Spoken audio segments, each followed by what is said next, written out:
It's been really, really good working with the IEA. From the beginning conversations, we could see they really got a good energy and they really wanted to make a difference. And I really loved the drone competition as well. I wrote a competition to draw together aspects of the curriculum that children are taught in schools and apply it to a more kind of real life scenario. The children are our future. This is a platform for them to express their creativity and build their confidence. The British International Education Association made them enjoy this. I would definitely recommend this project again for next year. It's really fun and it's worth doing. We really enjoyed putting on this event today and we were very impressed with the level of imagination and invention shown by the students. We look forward to welcoming teams from across the world to our event next year, which we hope will be even bigger and better.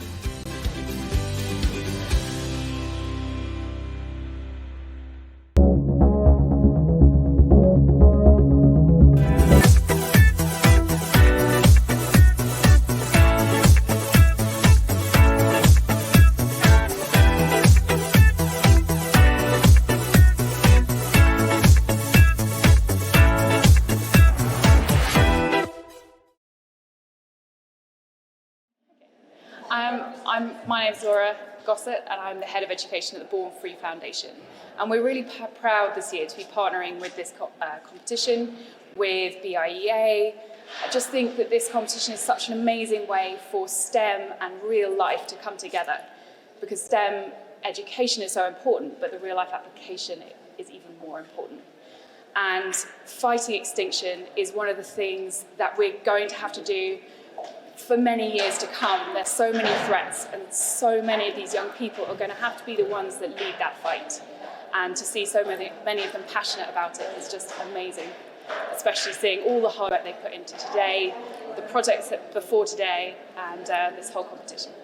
Thank you. It went really well. We were lucky because we had already trained with the drones, but I think it was just a great execution and we managed, yes. We got funds, we managed to do something great out of it and we managed to come here, so yeah, it's a great opportunity for young people. Yeah, also I love STEM subjects. I want to study STEM sciences and subjects, and this has actually been my first opportunity to actually build something and to be a part of such an event, and luckily we won.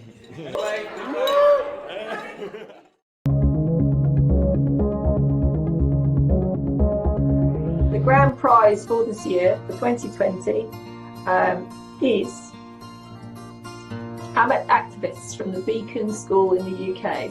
We are activists from the Beacon School in Surrey. If you were to ask me what was amazing, I think that the sheer fact that we had so many entries and the quality was so high. Teams that had started before their lockdown, that kind of got initial ideas, and then suddenly some teams found themselves in different countries and they still managed to come together and work together to develop their ideas.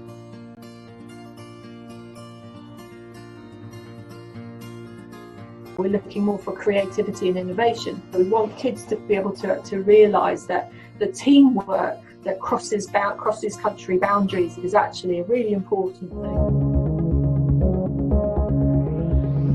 I believe that every attempt to try and reduce greenhouse gas emissions is no wasted attempt.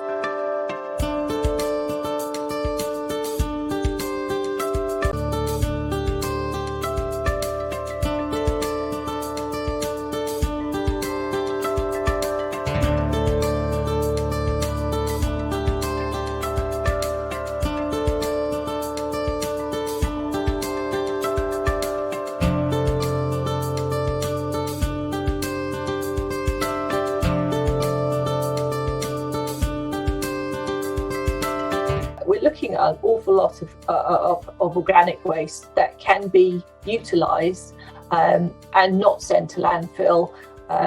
It is a major problem, and it's a problem that actually it kind of gets missed because everybody kind of focuses on the non-recyclables and also focuses on things like plastics, which everybody does know is a problem. But the organic waste does make up a large percentage of household waste.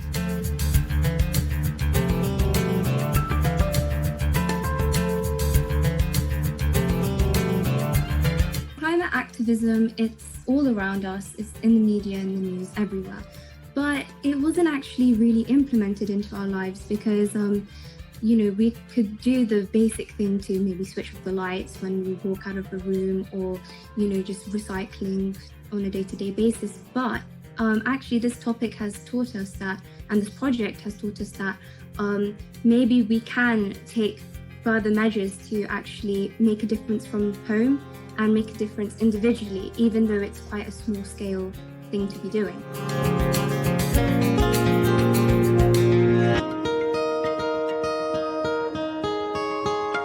So we don't just want to have it as our school, we want to help the community and do our part in the community to make it rolled out into schools with educating people in the area, as well as helping to develop possibly a system of composting stations within school and potentially speaking to members of parliament in order to make this happen. We should dedicate ourselves to the development of our Earth, even if it's small, but together we will support the entire planet.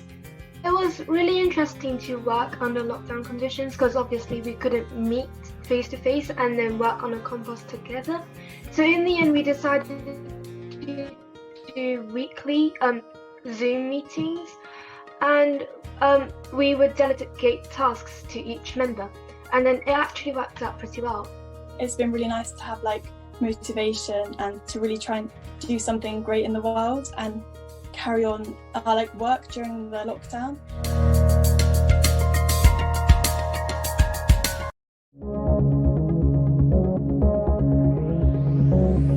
Hello, today I will test my prototype, that is the coconut container vis-a-vis the plastic container in terms of strength. My hypothesis is that the coconut container, besides being biodegradable, is as strong as plastic containers.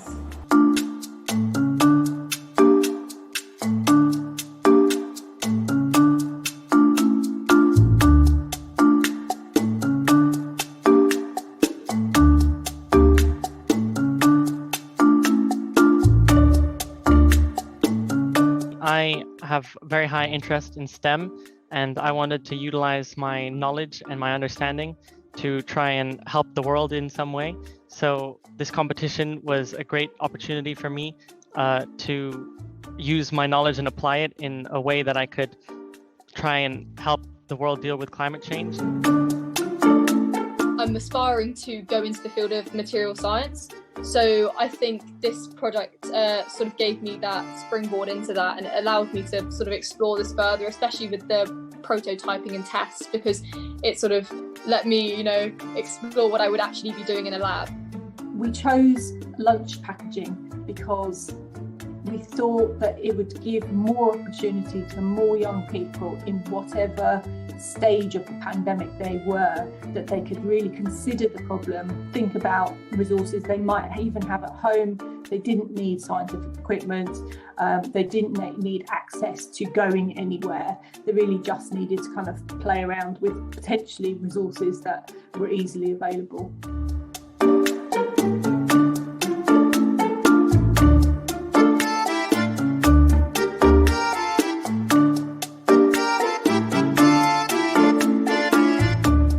Actually divided the work into several parts for each of us, and I'm responsible to do the edible cornstarch foam and the palm fiber container. So we all search for information in the beginning of the competition, and then we separate it into several parts because we can meet up.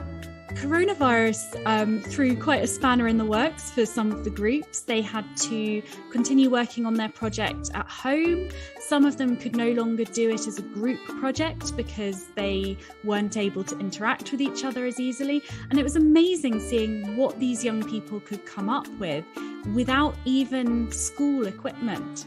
It was a hugely diverse range of entrants from all sorts of different countries, different socioeconomic backgrounds, and they all managed to produce incredible ideas with very little resources available to them.